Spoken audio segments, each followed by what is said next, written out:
mãos sem reservas, reconhecendo que eu não sou nada nem ninguém, mas totalmente dependente de Ti, Senhor.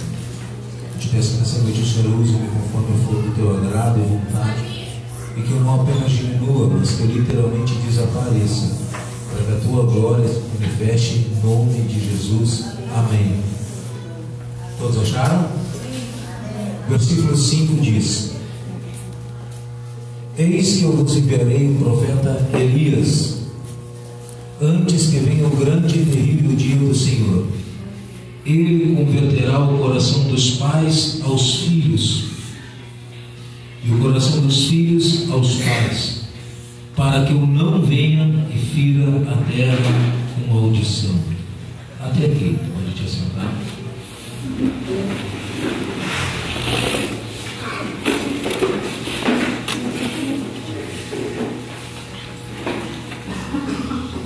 O tema da mensagem essa noite é relacionamento pais e filhos. A Bíblia, em toda ela fala a respeito desse relacionamento de pais e filhos. A Bíblia diz que Deus é Pai. E quando a obra de Jesus se completou, nós fomos chamados não mais apenas de criaturas de Deus, mas nos tornamos filhos de Deus. Em Malaquias capítulo 1, versículo 6, está escrito assim: O filho honra o pai, e o servo ao seu senhor. Se eu sou o pai, onde está a minha honra? E se eu sou o Senhor, onde está o respeito para comigo, diz o Senhor dos Exércitos? A vós outros, aos sacerdotes, que desprezais o meu nome, vós dizei: em que desprezamos o teu nome? E aqui segue. E aqui Deus está nos falando que Ele tem uma visão de Pai sobre nós, não apenas de Senhor. E se eu sou Pai, onde está a minha honra? E quando eu olho essa mensagem em Malaquias capítulo 4, versículo 6, que diz que Ele converterá o coração dos pais aos filhos, o coração dos filhos aos pais, para que Ele não fira a terra com maldição. Quando Ele fala do grande e terrível dia do Senhor, Ele está falando do dia do juízo de Deus. E Ele diz que antes disso Ele vai enviar um profeta com a mesma unção de Elias. Aí você vai falar: o que tem Elias nesse contexto? Compreenda. Elias, quando ele veio, como é que estava Israel no tempo de Elias? Estava bem ou estava mal? Bem ou mal? Mal.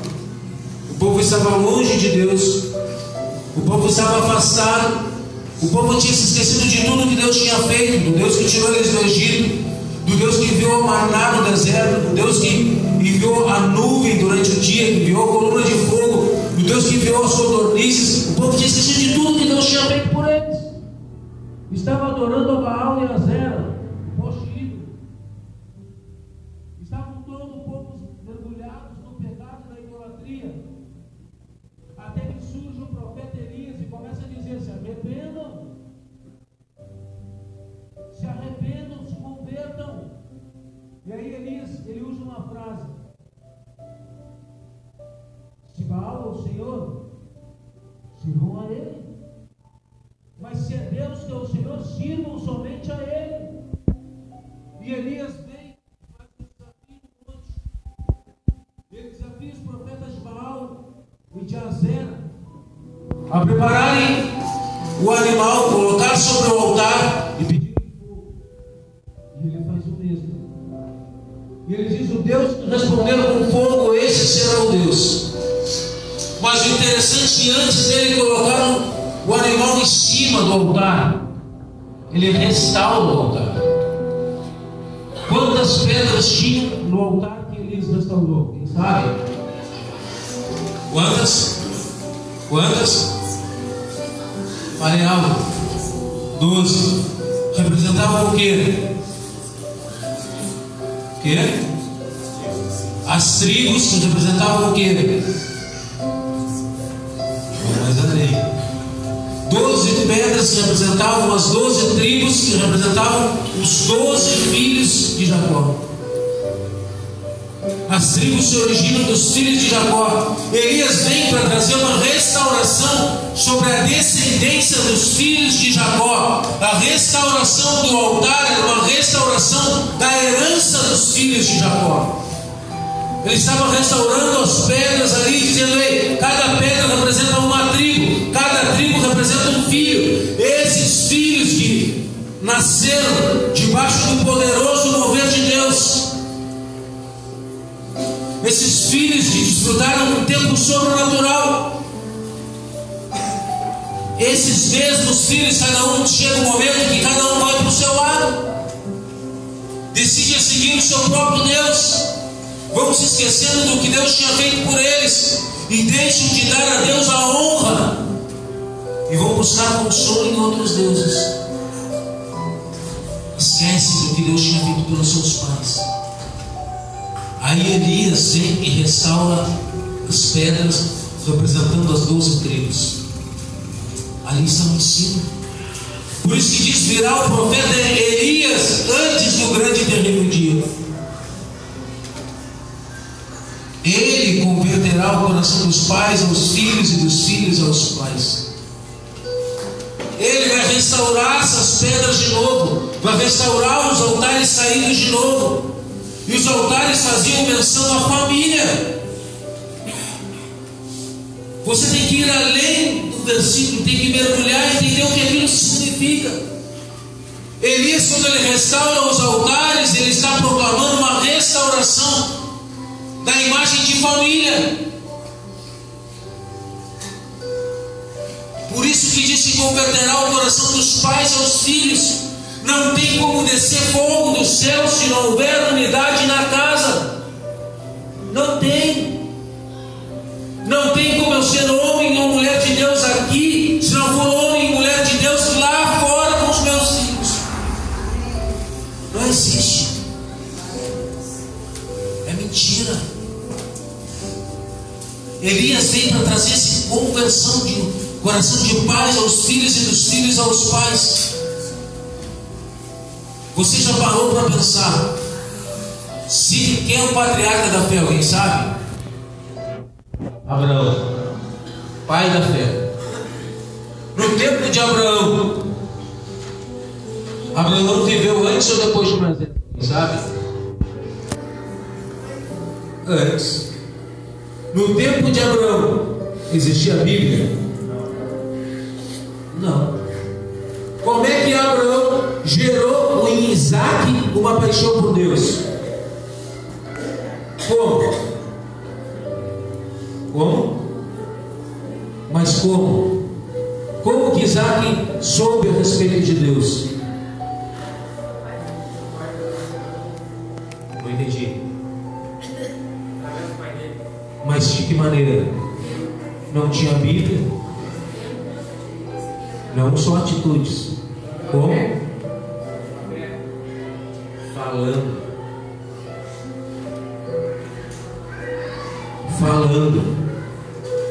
Abraão investia tempo, reunia a família em volta da fogueira e começava a falar: o Senhor me mandou sair da minha terra, da minha parentela, da casa de meu pai, e me enviou uma terra que Ele me mostraria. É para lá que nós temos ido. Talvez perguntassem: pai, para onde nós temos ido? Aí ele dizia isso. Esse Deus falou comigo. Deus me mandou oferecer Isaac em sacrifício. Aí Isaac fala: bem que eu lembro, pai, aquele dia que nós subimos no monte lá. Eu gritei lá, o Senhor já ia me matar, não é? Mas Deus falou com o Senhor de novo. Como você acha? Investindo tempo, falando. Como que Isaac passou para o seu filho Jacó? Falando. Sentava-se o pessoal todo no acampamento e ele começava a falar de como maravilhas o Senhor tinha feito, de quão bom o Senhor tinha sido com ele, daquilo que tinha feito com Abraão, seu pai. Ia transmitindo aquela mensagem, gerando filhos com amor e temor a Deus. Porque a menção e a visão que eles tinham do seu pai estava intimamente ligado ao relacionamento deles com Deus. Quando eles faziam memória do seu pai, eles lembravam que o seu pai temia Deus, que os melhores momentos que eles passavam em volta do seu pai contando histórias e falando a respeito de Deus, memórias saudáveis, de tempo investido pelos pais no coração dos filhos, semeando a semente da palavra. Memórias saudáveis. Os filhos ouviam a mensagem, porque os pais declaravam. Não existia Bíblia. Não podiam dizer, vai lá e lê a tua Bíblia, guri. Não. Eles tinham a responsabilidade de transmitir a mensagem. Você acha que essa responsabilidade mudou? Não. Nós somos responsáveis pelo semear a fé nos nossos filhos. Somos nós. Como está o nosso relacionamento com Deus? O nosso relacionamento com Deus vai refletir no nosso relacionamento com os nossos filhos e no relacionamento dos nossos filhos com Deus. Se Deus não for prioridade na tua vida e os teus filhos não verem isso, não vai ser prioridade na vida deles. Não vai ser. Aí você vai dizer, eu quero que o meu filho sirva ao Senhor. Mas você não faz. Eu quero que meu filho seja um cristão, um homem e uma mulher de Deus. Mas você não é. Você não investe tempo nele. Você não senta com ele. Você não abre a palavra em casa e diz, filho, hoje nós vamos fazer isso. Gerar memórias afetivas. Era isso que Abraão fazia no coração de Jacó, no coração de Isaac, depois no coração de Jacó. Porque quando Jacó nasce, ele vê o seu avô Abraão na volta da fogueira contando as histórias. Depois ele vê o seu pai Isaac fazendo o mesmo. Para ele é natural, quando ele reúne os seus filhos, contar as histórias. Uma das primeiras menções que temos a respeito de José, filho de Jacó, que quando ele conta o sonho dele, ele está na mesa na hora do café da manhã, acorda, está lá e começa a dizer, essa noite eu sonhei. E como é que estava a família nesse instante? Estava um para cada canto, um vendo TV, que não existia na época, o outro no campo, o outro ali, ou estavam todos reunidos? Todos ouviram o sonho de José, porque a família estava unida. Com quem que Jacó aprendeu a manter a família unida? Seu pai Isaac, que aprendeu com Abraão, seu pai. Modelo, estruturação, união dentro de casa. Você é o modelo para os teus filhos. Mas meu filho é assim, é assado. E você? Quem você é? Portas que você abre que vão influenciar na vida dos teus filhos, e exemplos teus vão influenciar neles. Não há como seus filhos amarem a Deus se você não amar a Deus em primeiro lugar. Não há como seus filhos terem um relacionamento com Deus saudável se não tiverem primeiro com você. Como eles vão amar um pai que eles não veem, se não conseguem amar um pai que eles enxergam? Isso depende menos dele do que de você. Você é autoridade. E a autoridade é diferente de autoritarismo. Autoridade é diferente. Quem é você diante de Deus? Essa palavra está desde sexta-feira em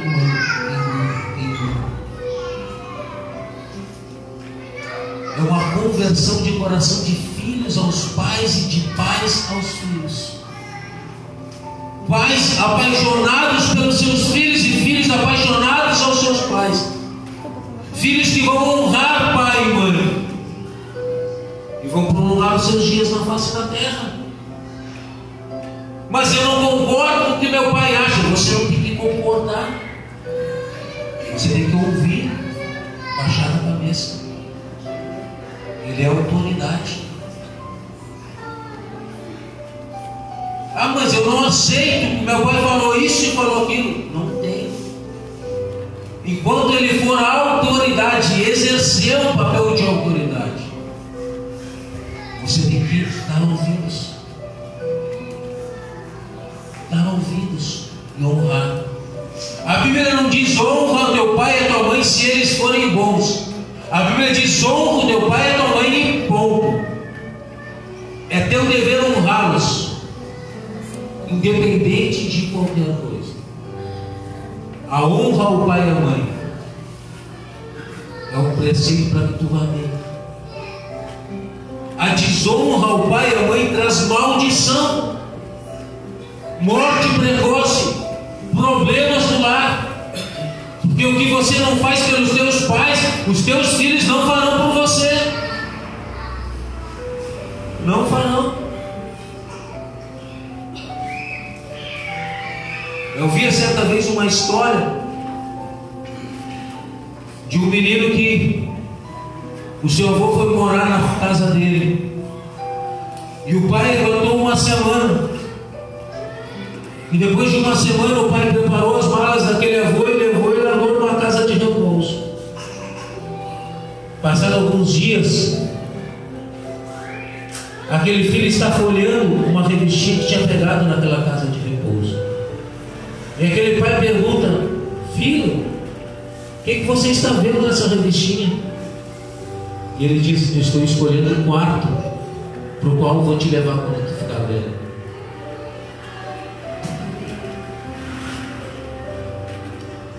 Aquilo que você não faz pelos teus pais, os teus filhos não farão por você.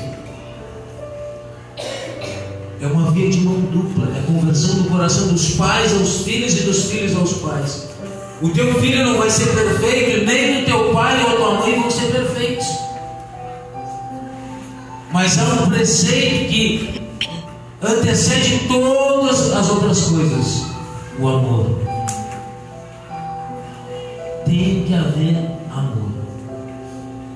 Vocês têm que conversar, pedir perdão pelas falhas cometidas.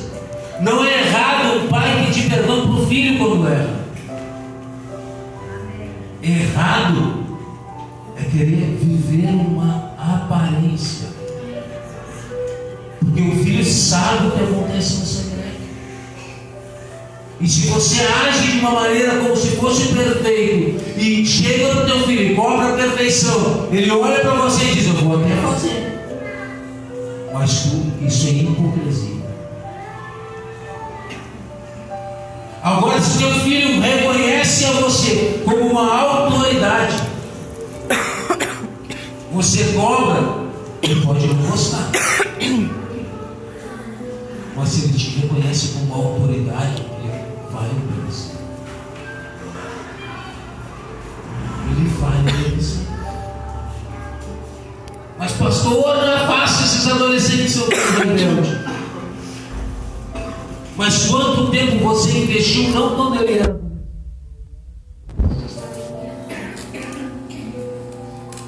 O coração do filho tu não ganha quando ele é adulto. Tu ganha quando ele está dando os primeiros passos. Quando tu gera para ele uma zona de confiança, de proteção, de amor, de conforto. Quando ele te tem como um herói. Como ele te tem como um porto seguro.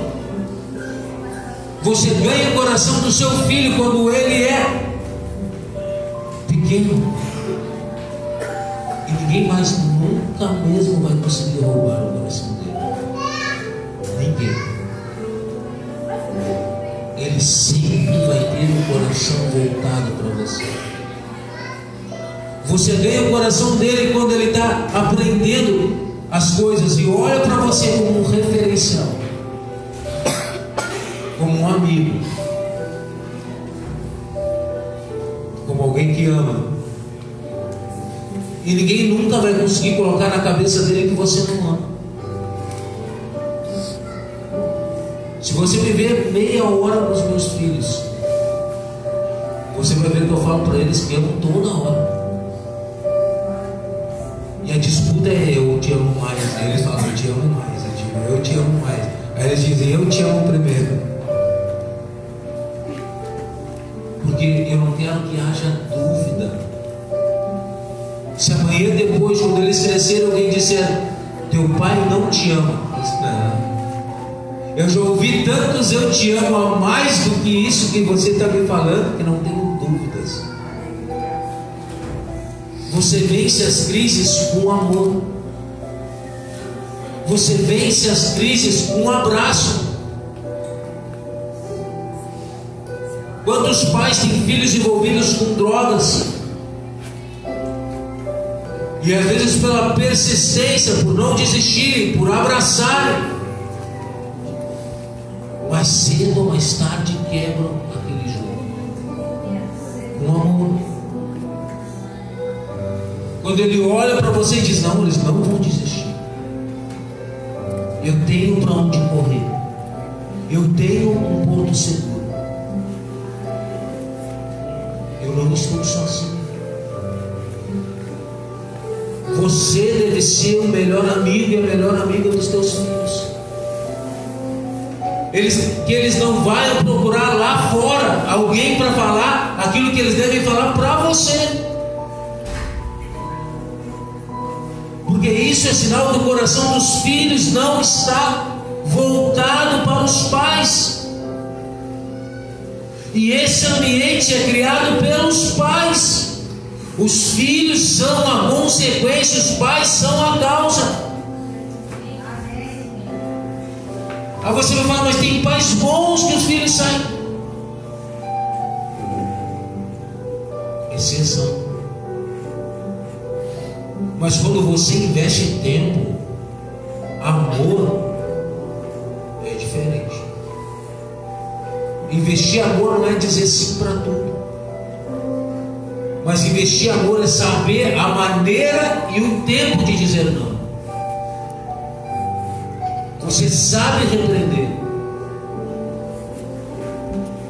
Até mesmo uma palmada, quando ela é dada por amor, fazendo a criança entender o porquê, ela tem um grande valor. Mas quando se entende o porquê, e quando é gerado um ambiente de confiança e de amor, aí é o porquê. Disciplina, correção, mas amor acima de tudo. Você repreendeu uma criança. A minha tem tomado, e eu não quero ser exemplo para ninguém, mas eu conto experiência do que eu tenho vivido, embora seja pai há apenas alguns anos. De toda vez que repreendo os meus filhos, que sou mais duro com eles, que eles vão para o castigo, ou se necessário uma palmada, quando eles retornam do castigo, eu faço eles entender o porquê. E por mais que sejam feridos pelo castigo, eu não paro até que eles digam que me amam, e até que eu diga para eles: eu amo vocês. Dá um abraço, dá um beijo.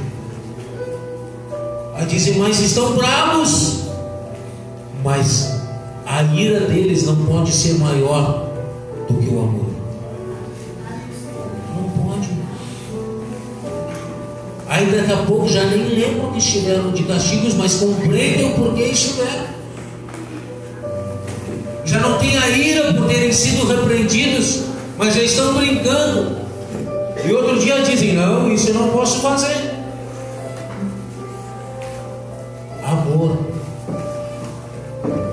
É o amor dentro dos lares que vai gerar unidade e vai fazer um fogo descer do céu na tua casa.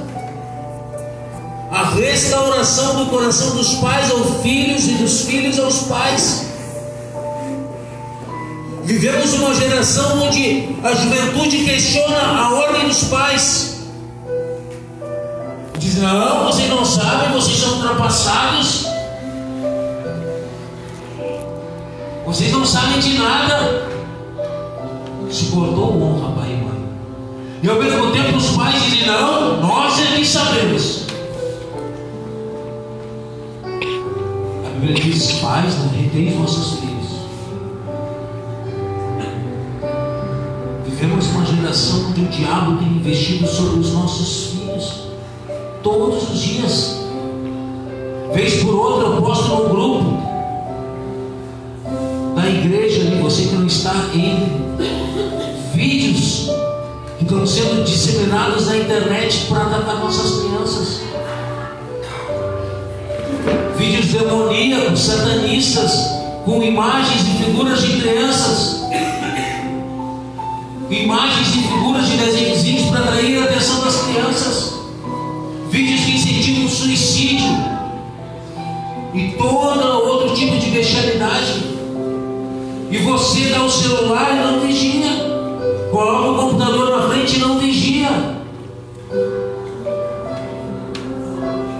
Temos uma geração que conhece antes de conhecer a palavra de Deus, conhece o celular.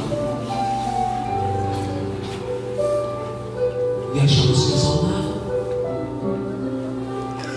Uma geração de crianças que foram criadas nos últimos anos vendo a galinha pintadinha.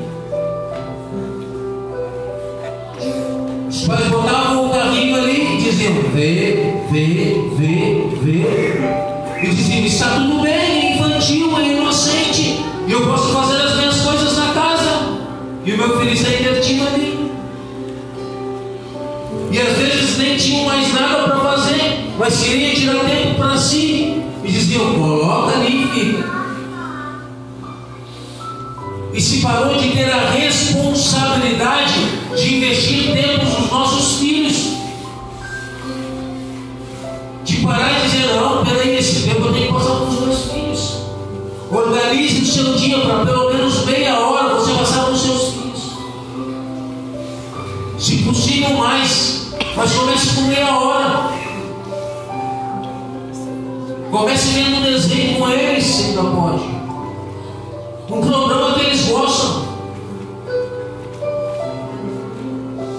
Você sabe qual é o programa favorito do seu filho? Qual a música preferida? O que ele gosta de fazer? Você sabe sobre as lutas que ele tem passado lá fora? Talvez você não saiba, mas a coleguinha da escola sabe. E às vezes a coleguinha da escola ela não é uma fonte de bênção. Às vezes a coleguinha da escola vai ensinar ela a ir por outro caminho. Às vezes a tia, o tio que eles vão procurar lá fora não vão levar para aquele caminho.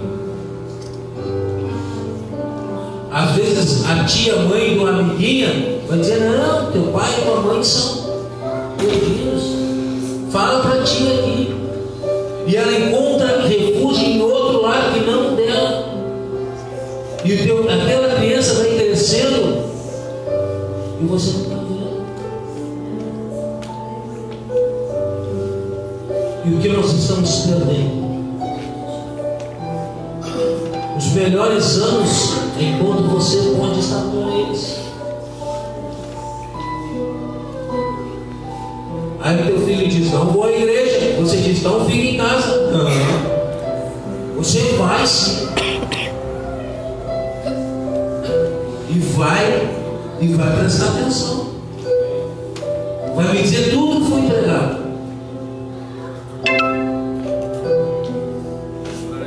Você tira tempo para orar com os seus filhos?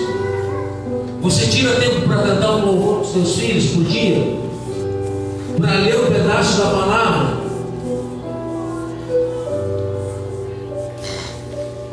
Aí você vai falar, mas eu vou falar o que se eu não sei?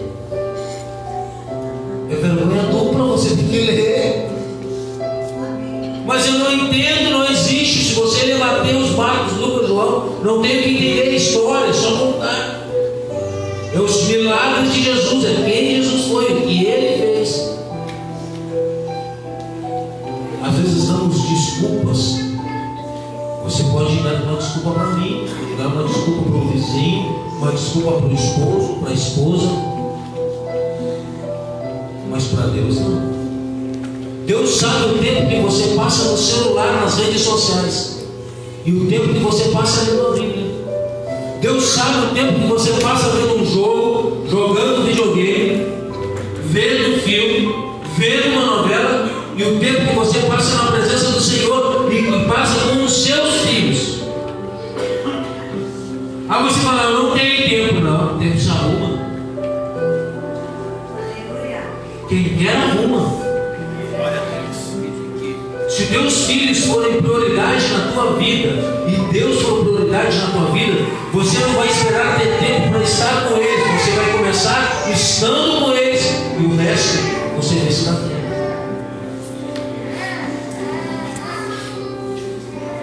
Nem que eu tenha que diminuir 1 hora. Às vezes o tempo que eu tenho com os meus filhos é 1h30, 2 horas da madrugada. Eles ficam acordados até essa hora esperando. Lá em casa não se dorme sem historinha bíblica, um pedacinho do versículo, um pedacinho de louvor e a oração. Amém. E é esse tempo. Arrumo fugas durante o dia para estar junto, mas esse tempo é sagrado, não tem. Eles não dormem sim. Eles dizem, faltou a historinha. Se você gera uma rotina, você gera prática no coração deles. Os seus filhos nunca mais vão dormir sem ouvir uma história bíblica. E quando aprenderem a ler, vão dizer, eu quero aprender a ler para ler toda a Bíblia. Porque vão querer saber as histórias que você contou. E vão dizer, pai, mãe, tu esqueceu disso. Que tremendo. Se você investir tempo nos teus filhos, é o maior tesouro que você pode dar, o maior presente que vai dar para eles. Os seus filhos não estão preocupados com o último deles, com a última geração do celular, com a última geração do videogame. Eles gostam, mas se você não puder dar isso para eles, mas der tempo,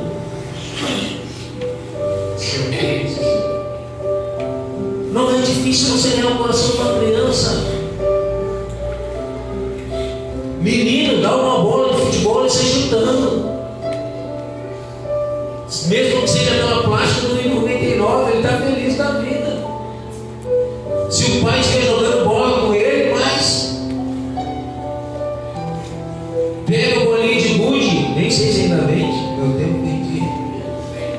Eu estou velho, né? Jogava, se reunia, pega os bonequinhos, mas não tem mais paciência para brincar, mas arruma, faz uma onda, pega o carrinho, vamos brincar de carrinho, faz um nhen lá e deu. Tira o tempo, escolhe um desenho, vamos ver esse desenho, chama, bota no sofá, chama. Se voltar no sofá, compra o sofá, bota no chão sentado. Mas passa tempo com eles. Passa tempo. Eles, quando crescerem, tiverem 20 anos, eles não vão lembrar do presente que eles ganharam, mas vão lembrar do tempo que passaram contigo. Vão lembrar. Olha, eu já tenho 33. Mas eu lembro das vezes que eu ia para o meu pai. Passava na padaria, comprava recheado no recreio. Lá éramos nós.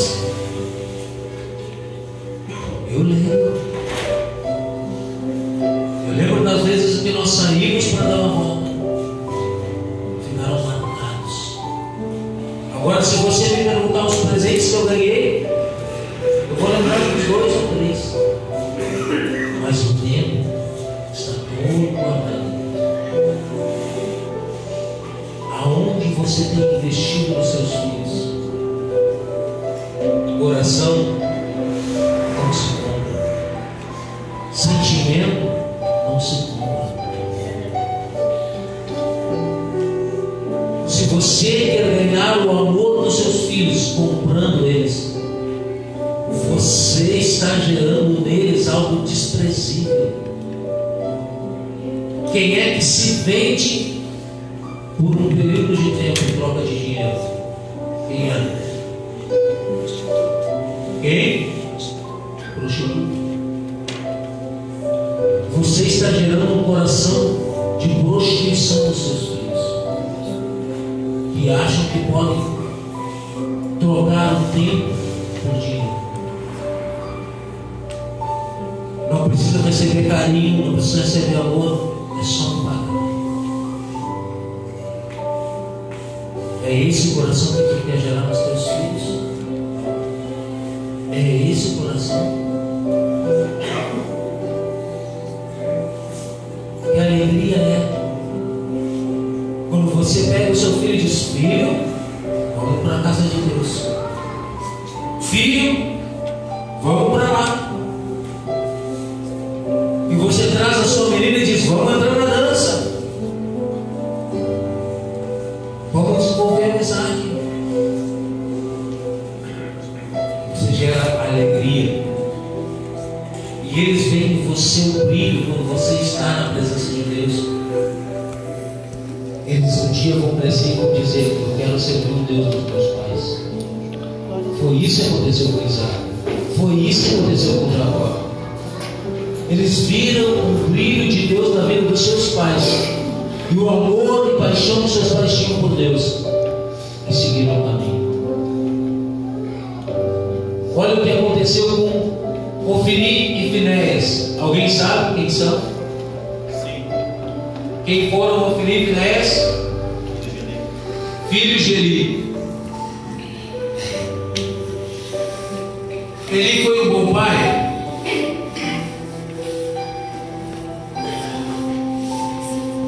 A Bíblia não relata muita coisa, mas uma coisa ele não soube dar: limite. Seus filhos, eles se prostituíam no templo, e ele não corrigiu seus filhos. Mas ele não era um pai tão miserável assim, porque Samuel foi criado por Eli no templo também, e Samuel se tornou um grande sacerdote. Mas mesmo a falta de limite que houve sobre Ofni e Finéias, houve também sobre os filhos de Samuel. Porque o povo de Israel, depois, mais tarde, rejeita os filhos de Samuel e pede um rei para Deus, porque os filhos de Samuel não eram tementes ao Senhor. Eli servia, mas se esqueceu de passar tempo com Deus. Não passava tempo. Tanto é que quando ele encontra a Ana no templo chorando, ele acha que aquela mulher está bêbada. E ela diz: estou amargurada de morte. Mais tarde, quando ouve a voz de Deus no santuário, quem ouviu não foi Eli, foi Samuel. Porque era um sacerdote que estava trabalhando, mas não passava tempo com Deus. Possivelmente não tinha um relacionamento com Deus.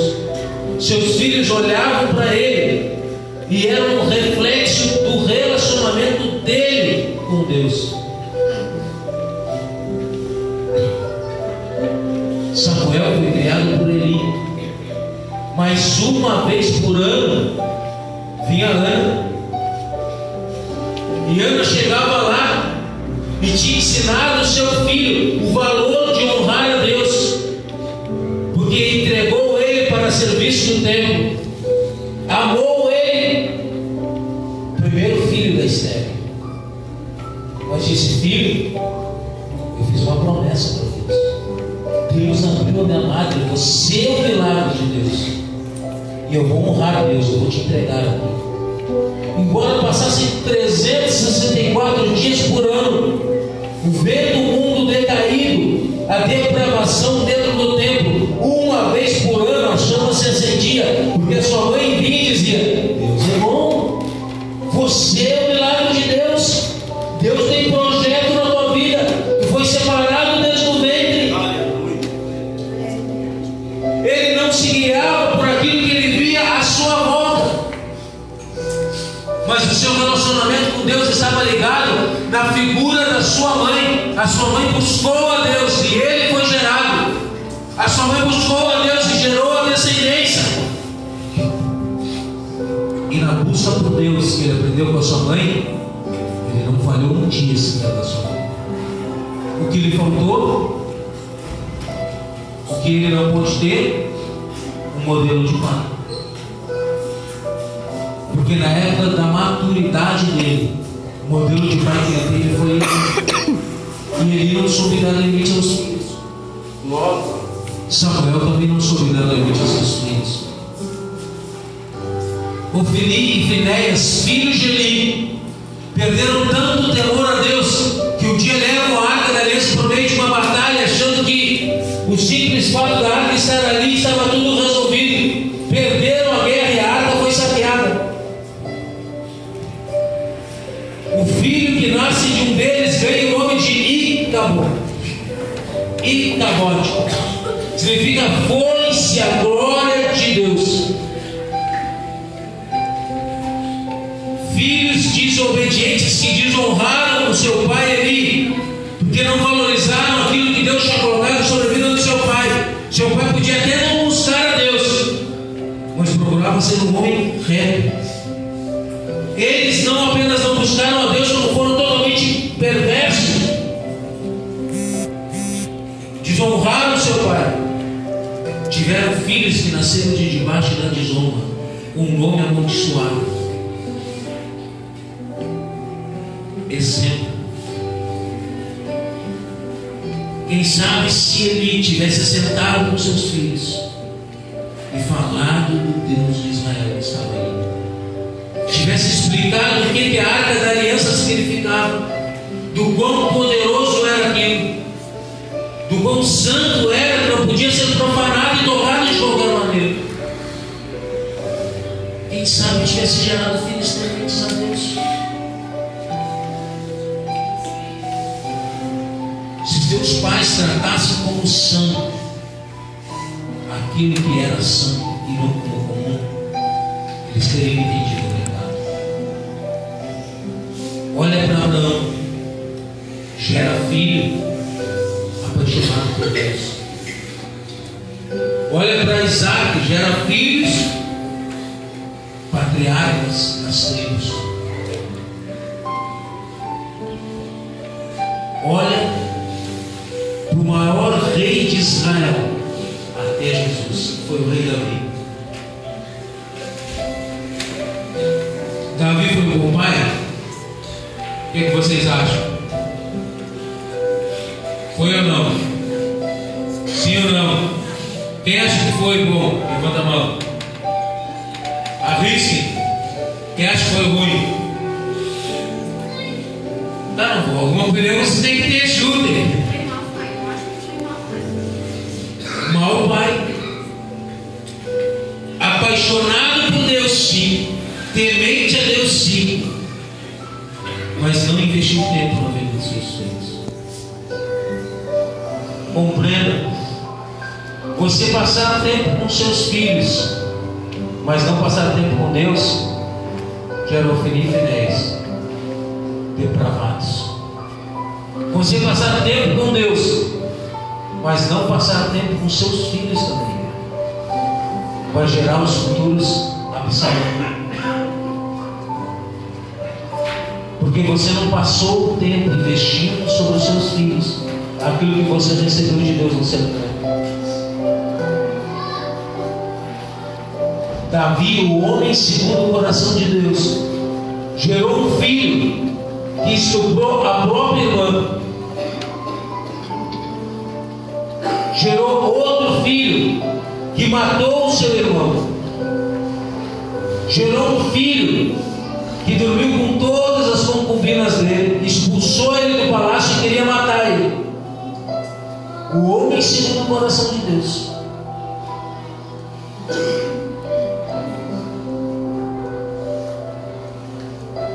Tempo com seus filhos. Ele teve filhos com mulheres diferentes, cada um com um pensamento, cada um com uma mãe falando nos ouvidos. Mulheres, algumas das quais não tinham temor nenhum por Deus. Gerou um ambiente de conflito no seu lar. Virou tragédia.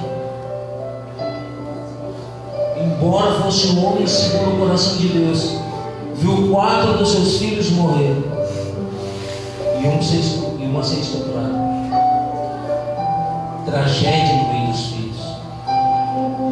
Por quê? Não investiu tempo neles. Um crescia, nascia, ele dava uma breve atenção. Daqui a pouco já tinha outro nascendo, ele dava atenção. Tinha centenas de mulheres no harém, tinha que dar atenção para elas.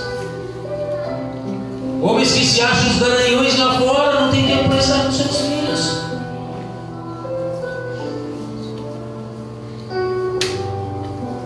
Não tem tempo. Vão gerar tragédia, vão gerar desgraça nos seus lares. Olha o que aconteceu com a família de Davi. Olha a tragédia que foi Jesus. Quero falar para encerrarmos de um homem chamado Ezequias.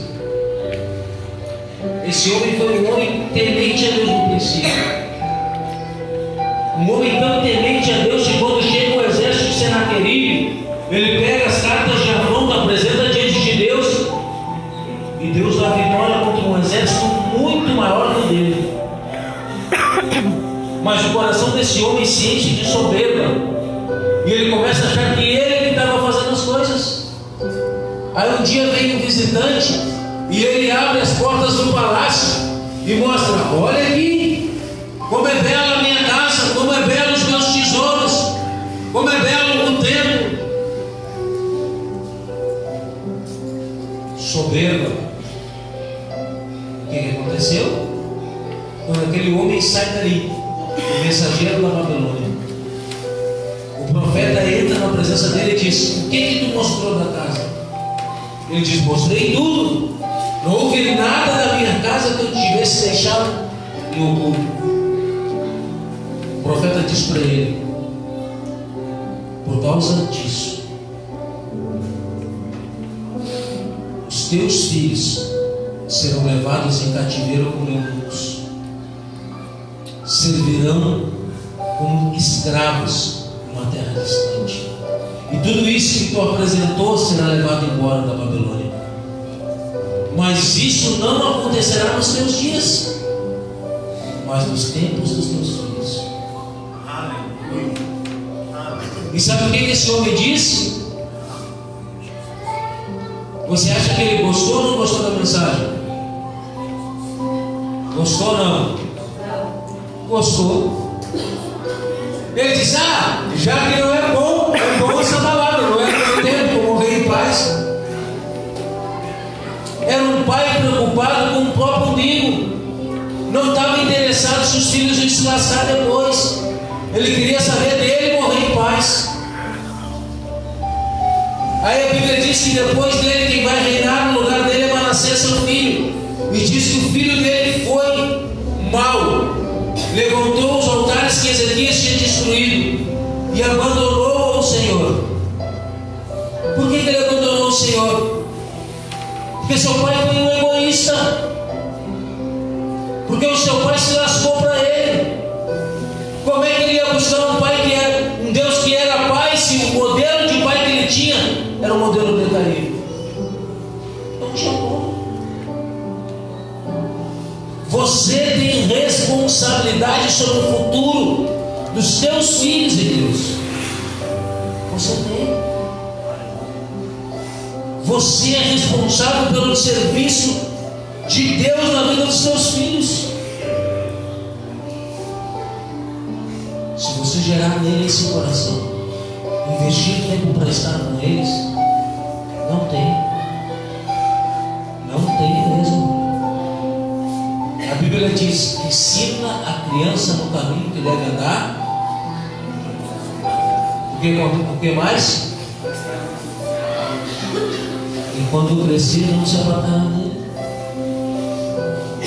Ensina quem? Quem que ensina?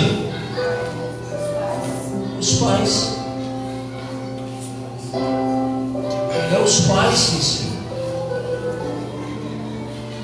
Os pais que ensinam as crianças no caminho que devem andar. Que privilégio é quando a criança nasce no lar já cristão. Não foi o meu caso. Embora tenha ido para a igreja muito cedo, com 4 ou 5 anos. Mas que privilégio é quando você passa desde a gestação já consagrado ao Senhor. É tremendo. É diferente. É maravilhoso.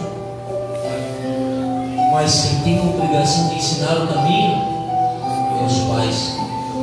Pai dá direção. Pai ensina o caminho. E quando crescer, não se apartará.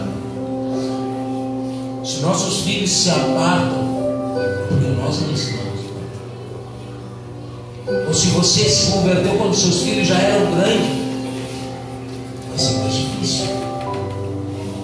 Mas você ainda pode clamar por eles. Você pode interceder por eles. Você pode profetizar sobre a vida deles e declarar que eles serão usados pelo Senhor. Serão instrumentos de bênção na presença do Senhor. Você pode ser um modelo para que eles olhem e digam: eu quero servir o Deus desse homem, dessa mulher. Se eles verem Deus na tua vida e como primazia da tua vida, e você se relacionar com eles de maneira a despertar neles isso, eles vão dizer: eu vejo meu pai e minha mãe melhores, eu quero servir o Deus deles. A responsabilidade é nossa. Está nas tuas mãos. Você é responsável pelo futuro dos teus filhos. Por isso a Bíblia diz: enviarei antes do terrível dia do Senhor o profeta Elias, e ele virá para converter o coração dos pais aos filhos e dos filhos aos pais, para que eu não venha e fira a terra com maldição.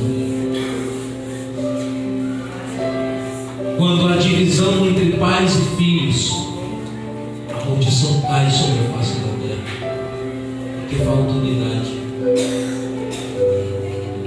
Jesus nos ensinou que um reino dividido não subsiste.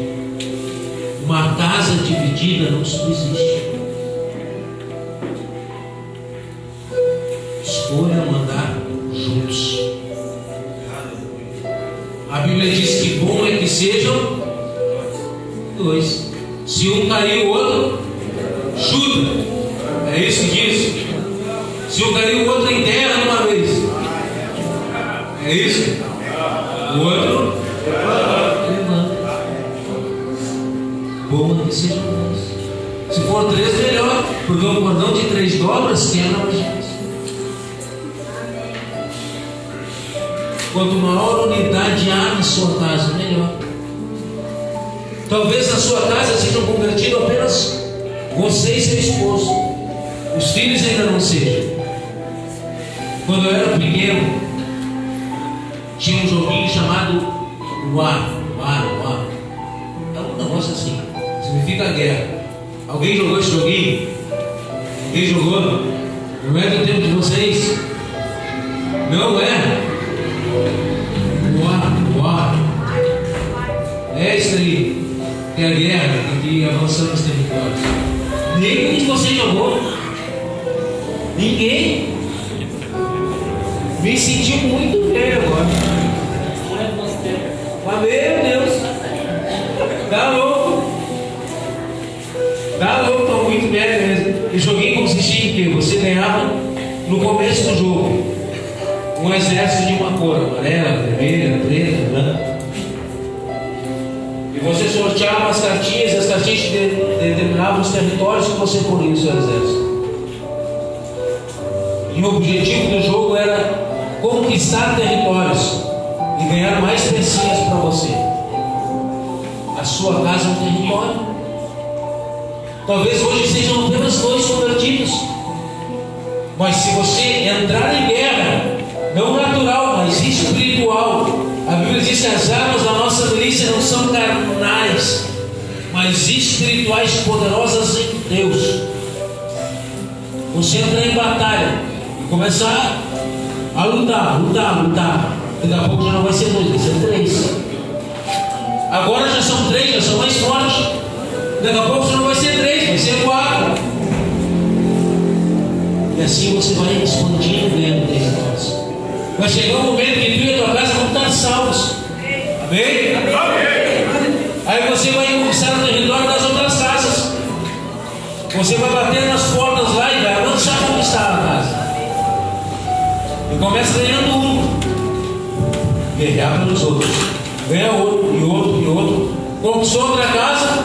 Agora já são 2 casas. Avançamos para ganhar mais território. É assim. Desde os dias de João Batista, o reino de Deus é conquistado por violência, não na porrada, mas com intrepidez para pregar o Evangelho, ganhando, avançando em direção a Cristo.